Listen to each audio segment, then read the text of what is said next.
조금 전에 우리는 찬양을 불렀는데 계시록 7장 14절은 이렇게 말합니다. 네 주여, 이들이 누구이며 어디서 왔습니까? 깨끗하게 차려 흰옷을 입은 사람들을 가리켜서 요한이 묻습니다. 이들이 누구이며 어디서 왔습니까? 그렇게 묻는 질문의 답이 14절입니다. 그들은 큰 환난에서 나온 자들인데 어린 양의 피에 씻어서 자신의 옷을 희게 한 사람들입니다. 사도행적 594페이지에 이런 말씀이 있어요. 그들은 예수의 피를 통해서 만들어진 큰 사랑의 연못에, 은혜의 연못에, 다음 없는 희생의 공로를 통해 만들어 놓으신, 피로 만들어 놓으신 그 연못에 은혜와 진리가 그들의 마음을 딱 주장해 버리자. 은혜와 진리가 그들의 마음을 주장해 버리자. 그들은 은혜의 못에, 연못에, 사랑의 연못에 깊이 담그어지자. 이기심은 뿌리채 사라져버리고. 여러분, 이 아침 이 피의 효능이 믿음으로 경험되어지기를 간절히 바랍니다. 아침에 그런 고민을 해보았습니다. 우리가 말씀을 늘 듣고 읽고 하지만 성령을 통하여 진리가 우리의 마음속에 참으로 믿는 자에게 불을 켜주지 아니하면 아무 의미가 없대요. 성경을 이렇게 표현하죠. 불방망이다. 불방망이다. 성령을 통해서 말씀하신 예수의 목소리, 음성이 성경과 증언의 말씀인데 이 말씀과 증언들이 한 절 한 절 읽고 묵상할 때마다 마치 불방망이처럼 내 마음을 격동시키고 감동시키고 교무시켜서 그분의 십자가 앞으로 끌고 가는 복종시키는 능력의 경험이 이 말씀을 통하여 이루어지기를 정말 간절히 바랍니다. 아침에 그런 고민을 해보았습니다. 우리가 정말 믿음의 사람이 되어지고 성령이 임하면 성경을 한 말씀 한 말씀이 그냥 문자가 아니고 살아있는 운동력으로 읽혀질 거예요. 정말 그런 마음의 준비가 이루어지기를 정말 간절히 바랍니다. 자, 이어서 우리 말씀을 우리 묵상하겠습니다. 시대소망 112페이지. 오늘은 어린 양에 관한 말씀을 함께 묵상해 보겠습니다. 112페이지에 있는 말씀, 요한은 예수께서 한 간구자로서 문단을 제가 읽습니다. 요한은 예수께서 한 간구자로서 아버지의 간합하심을 받기 위하여 눈물을 흘리면서 간절히 기도하는 것을 보고 깊은 감명을 받았다. 참으로 의미심장한 말씀이에요. 그가 침례를 받으시고 무태 올라오셔서 언덕에 무릎을 꿇고 하늘을 꿰뚫어 보는 것 같은 시선으로 응시하시면서 그는 눈물로 아버지여 나를 간합해 주십시오 라고 기도하는 장면이 요한은 깊은 감동을 받았다고 이야기합니다. 그때 하나님의 영광이 예수를 감쌌고 하늘에서 소리가 들렸을 때 하나님께서 약속하셨던 표적을 알아보았다. 이미 계시를 받은 것처럼 요한은 자기가 침례를 베풀어 준 바로 그분이 세상의 구주라는 것을 알았다. 성령이 그에게 임하자 요한에게 임했습니다. 예언의 영이 임하였죠. 예언의 신이 임하였죠. 그는 손을 펴서 예수님을 가리켜 부르짖었다. 보라, 세상의 죄를 지고 가는 하나님의 어린 양이로다. 그 청중 가운데 한 사람도 심지어 그 말을 한 요한조차도 하나님의 어린 양이라는 이 말의 뜻을 깨닫지 못했다. 아브라함은 모리아산에서 자기의 아들이 내 아버지여 번제할 어린 양은 어디 있나이까? 이 물음의 답이 요한복음 3장 16절이에요. 하나님이 세상을 이처럼 사랑하셔서 독생자를 주셨다. 아버지여 번제할 불과 장자가 있는데 양이 어디 있습니까? 오늘 말씀을 함께 묵상하려고 합니다. 아버지는 대답하기를 아들아 번제할 어린 양은 하나님이 자기를 위하여 친히 준비하시리라 라고 하셨다. 27년 동안 하늘의 아버지께서 이 양을 준비하셨대요. 흠도 점도 없는 의로운 제물을, 우리 모든 죄를 대속하고 남을 그분의 공로를 27년간 준비해 놓으셨대요. 죄 없는 희생양에게 우리 모든 죄가 전가되어서 죄 없는 분만이 우리를 위해서 대속할 수 있는 그 양이 27년 동안 준비되었어요. 외롭고 고독 속에서 사단이 매 발걸음마다 시험하는 그 육체의 본성의 모든 부담을 친히 그분은 걸머지시고 27년 동안 그분은 한 양으로 철저하게 준비되셨죠. 아들아 아버지께서 친히 양은 준비하시겠다 라고 외쳤다. 아브라함은 이삭 대신에 하나님께서 준비하신 수양에게 사람의 죄를 위하여 돌아가실 그분의 표상을 보았다. 성령께서는 이 사건을 취해서 이사야를 통해서 구주에 대하여 예언하였다. 그가 마치 도수장으로 끌려가는 어린 양과 같으며 여호와께서는 우리 무리의 죄악을 그에게 담당시키셨도다. 그러나 이스라엘 백성은 이 교훈을 깨닫지 못했다. 수천 년간을 날마다 희생자를 드렸지만 참 어떻게 깨닫지 못했을까요, 여러분? 유월절을 경험한 그들이, 그죠? 디모데전서 2장 5절을 나중에 보시면요, 예수의 피의 효험을 깨닫는 자가 별로 없다. 참이를 불렀어요. 정말 예수의 피가 깊이 우리 속에 스며들어서 우리를 깨끗게 하는 피의 효능을 경험한 사람들이 별로 없다. 이들이 누구입니까? 어린 양의 피에 그들의 옷을 씻어서 희게 한 사람들입니다. 어린 양의 혼인잔치에 참석할 사람들은 깨끗한 흰 옷을 입은 사람밖에 없습니다. 아직도 은혜의 시간이라는 사실을 감사하고 지금도 아버지 앞에서 자신의 피를 통하여 우리 앞에 속죄의 공로를 내어놓으시는 주님의 중보의 이 은혜 속에서 있음을 감사하시고 은혜 시간 동안 이 부모님 말씀처럼 정말 우리의 죄가 씻음받은 은혜가 더 경험되어지기를 간절히 바랍니다. 그들 중에 대다수는 희생 제물을 마치 이방 사람이 자신들의 제물에 대하여 생각하는 듯이 그것이 자신들이 하나님과 화목하게 될 수 있다는 예물로 생각했다. 마치 하나님의 분노를, 신의 분노를 진정시켜줄 그런 제물로 착각하였다. 우리 잘 아는 심청이 같은 사람, 용왕신에게 딸을 제물로 바치는 이런 거짓 사상, 수많은 양을 죽이면서 그렇게 변질되었죠. 희생제사가. 좀 더 읽고 여러 주석을 좀 보겠습니다. 그러나 하나님께서는 그들을 당신과 화목시키는 예물은 당신의 사랑에서 나오는 것임을 그들에게 가르치기를 원하였다. 다시 말합니다. 아버지여, 번제할 어린 양이 어디 있습니까? 계시록 5장 6절을 보시면 이런 말씀이 있습니다.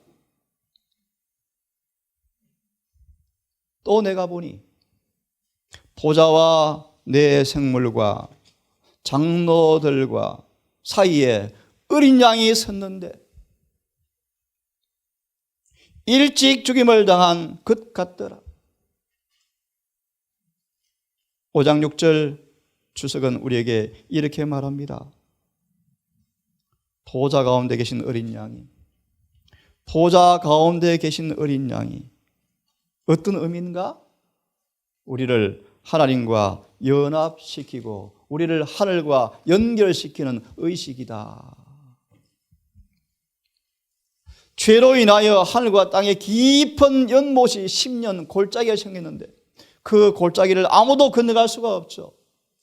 멸망할 수밖에 없는 우리에게 다시 하나님과 하늘을 연합시키고 연결시키는 고리가 어린 양이고, 특별히 중요한 말씀, 이 어린 양 안에서, 이 예수 안에서 우리가 하나님과 만나는 지정된 장소이다. 예수의 피가 없이는, 예수님의 희생의 공로가 없이는 아무도 그분을 만날 수가 없어요, 여러분. 반드시 그분께 나아가기 위해서는, 아버지께 나아가기 위해서는 예수의 피를 가지고 나아가셔야 돼요. 피가 없이는 절대로 그분과 교통할 수가 없어요. 지난번 보았죠. 하나님과 교통하고 교제하기 위해서는 죄에서 돌아서는 필요가 느껴져야 한다. 그분 임재를 견디기 위해서는, 그분과 깊은 교제와 임재를 견디기 위해서는 죄에서 떠나야 합니다.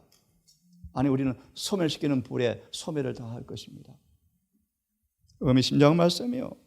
일찍 죽임을 당한, 원어대로 말하면요, 창세 전부터 죽임을 당하기로 예정된 그분 안에서 인간은 하나님과 만나는 장소가 준비되었다. 다른 말로 주석을 보시면 피난처다. 피난처다. 계시록 22장을 보았죠. 이 땅은 고난의 찬바람이 부는 겨울이요, 겨울. 어제 오후에 늦게 나가는데요, 정말 춥대요, 바람이.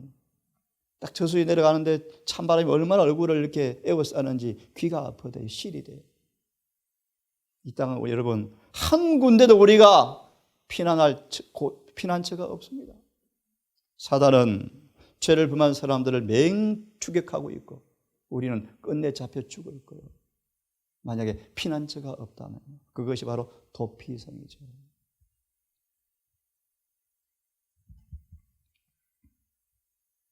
스가랴 6장 13절을 좀 보겠습니다.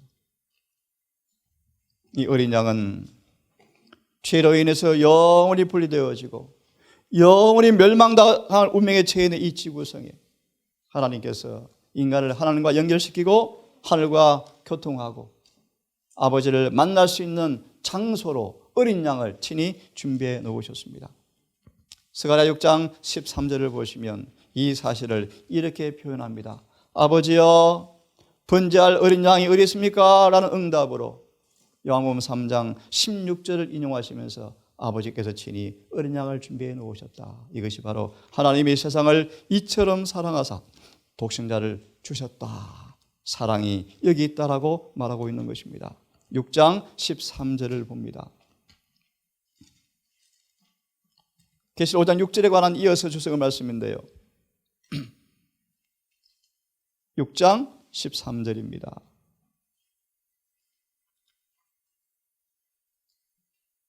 그가 여호와의 전을 건축하고,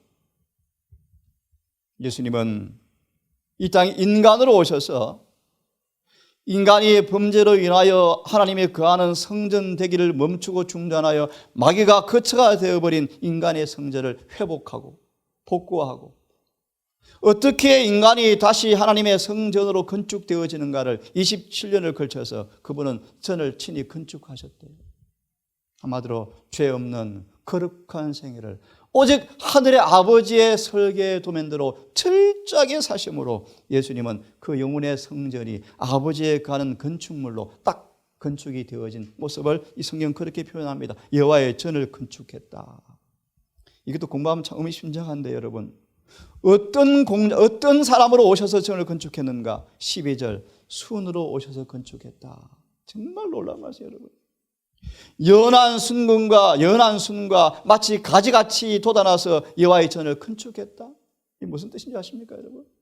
타락해버린, 4,000년간 타락해버린 질그릇 같은 인간의 육신의 본성, 타락한 죄된 육신의 본성, 조금만 힘을 가해도 이겨지는 연한 순으로 오셔서 그분은 죄 없는 거룩한 생애를 사심으로 여호와의 성전을 건축했다, 그런 말이에요.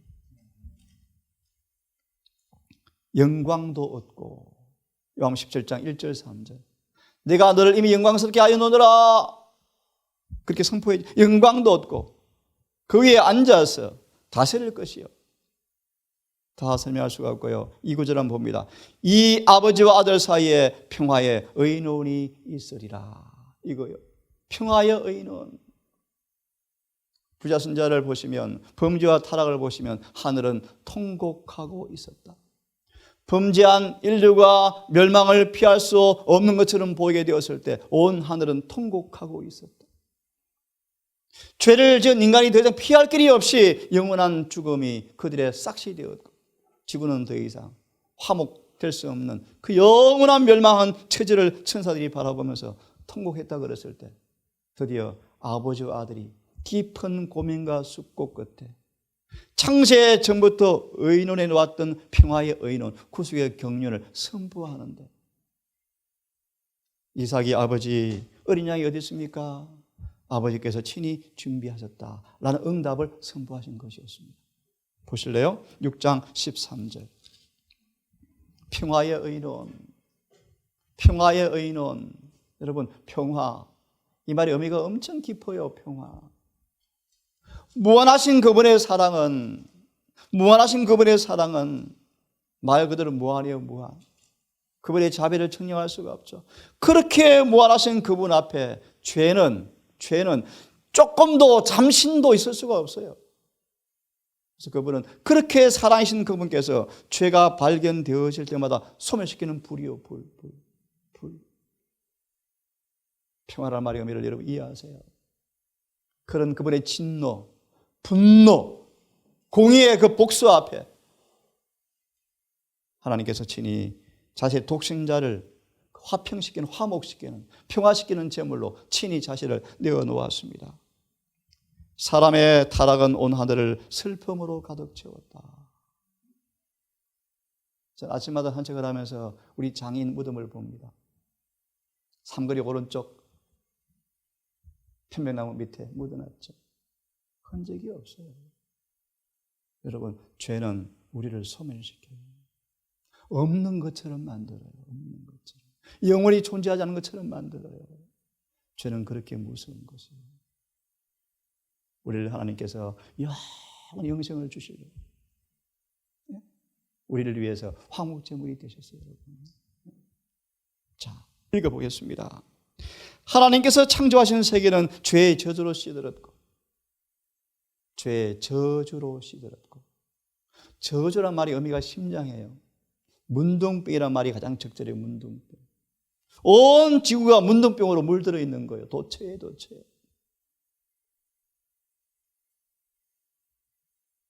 온 세상은 죄의 저주로 시들었고, 비참하게 죽을 운명에 처한 존재들이 살게 되었다.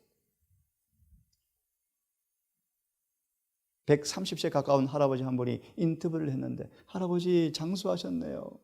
담배를 푹 피우시는데, 장수하셨네요. 소망이 무엇입니까? 빨리 죽고 싶어요. 인간의 운명이 운명.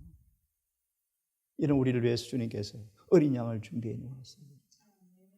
우리를 영원히 죽지 않고 영생하도록 하기 위해서 어린 양을 준비해 놓으셨어요. 다시 말해, 여러분, 죄는 우리를 그렇게 만들었어요. 죄는 모든 걸 소멸시켜요. 여러분, 사랑하는 내 자녀와 내 아내와 남편과 내 친지를 다시 볼 수 없다는 것이 실제가 되어지면 여러분, 얼마나 슬픈 일입니까? 여러분, 율법을 범한 자들의 피할 길은 없는 것 같이 보였다. 없는 것 같이 보였다. 천사들은 찬양의 노래를 그치고 하늘 궁정의 전체가 죄가 가져온 황폐 때문에 통곡하고 있었다. 그제 드렸습니다. 이 하늘의 마음이, 이 예수의 마음이, 죄가 발견되어지는 것마다 통증 때문에 견딜 수 없는 그 예수의 마음이 우리 마음이 되는 것이 거듭남. 이것이 칭의의 칭. 그러므로 기억하세요. 정말로 용서받은 사람들은 죄를 치어리어 걸을 수 없느니라. 그 피의 효능의 경험이 우리에게 경험되어지기를 간절히 바랍니다.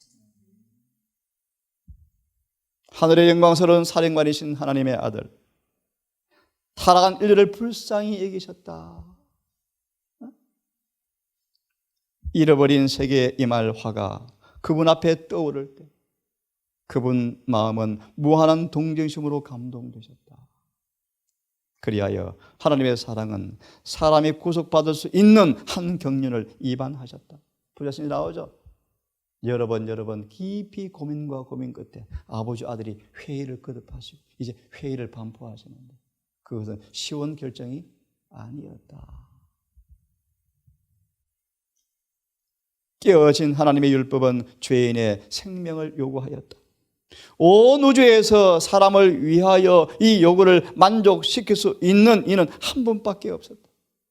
하나님의 율법은 하나님 자신처럼 거룩함으로 하나님과 동등하신 분만이 범법을 속죄할 수가 있었다. 그리스도 밖에는 아무도 타락한 사람을 율법의 저주에서 속량하여 하늘과 조화시킬 수가 없었다. 그리스도께서는 죄책과 거룩하신 하나님께 매우 가증함으로 아버지와 아들을 틀림없이 분리시킬 죄의 수치를 자신에서 떠맡으실 것이었다.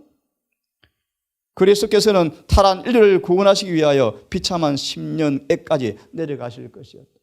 그래서 그분의 몸으로 10년을 다리를 놓으셨죠. 다리를. 이 다리를 건너가야 돼. 안 그러면 빠져다 죽어. 행전 4장 12절 천하인간의 구원을 줄 만한 다른 이름은 절대 없죠. 오직 예수밖에 없죠. 그분이 어린 양이 되셔서 두 팔로 그 다리를 놓으셨어요. 십자가를. 마저 읽어보겠습니다. 예수께서는 죄인을 위하여 아버지 앞에서 간청하시는 동안 하늘의 천사들은 말로 표현할 수 없는 큰 관심을 가지고 그 결과를 기다리고 있었다. 똑같은 장면이죠. 침례 받으시고 또 아버지 앞에 나를 간합해 주십시오 라고 눈물로 기도하였다. 참, 이것도 의미 있습니다, 여러분. 여러 가지 의미가 있어요. 하나님, 이들을 당신의 자녀로 받아주십시오.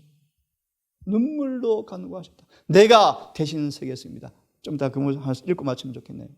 인간이 범죄하자마자 예수께서 아버지와 죄인 사이에 서셔서 아버지, 내가 대신 벌을 받겠습니다. 저들을 기회를 주십시오. 평화의 의논 오랫동안 계속되었다. 여러분, 오랫동안 아버지와 아들이 예수님께서 우리를 위해서 이제 구속영륜을 결정하시고 선포하는 그 과정을요 오랫동안 계속되었다. 아버지의 고통이 이만저만이 아니었죠. 구속의 경륜은 지구의 창조 전에 이미 세워졌다. 왜냐하면 그리스도께서는 창세기로부터 창조 전부터 죽임을 당할 어린 양이시기 때문이었다. 그러나 우주의 왕에게 있어서 범죄한 인류를 위하여 당신의 아들을 내어주는 것은 큰 투쟁이 아닐 수가 없었다. 그러나 하나님이 세상을 이처럼 사랑하사 독생자를 주셨으니 이는 저를 믿는 자마다 멸망치 않고 영생을 얻게 하려 하심이라. 오 구속의 오묘하며 그분을 사랑하지 않은 세상에 대한 하나님의 사랑이요 지식에 넘치는 골로새 2장 공부했죠. 지식에 넘치는 사랑, 그 사랑의 깊이를 누가 알 수 있으리요. 영원한 세월을 통하여 이해할 수 없는 사랑의 오묘함을 이해하려고 노력하는 불의의 지성들은 경탄하고 순경에 맞지 않을 것이다. 짧은 구절 하나 보고 마치겠습니다. 창세기를 펴보세요. 창세기를 펴보세요.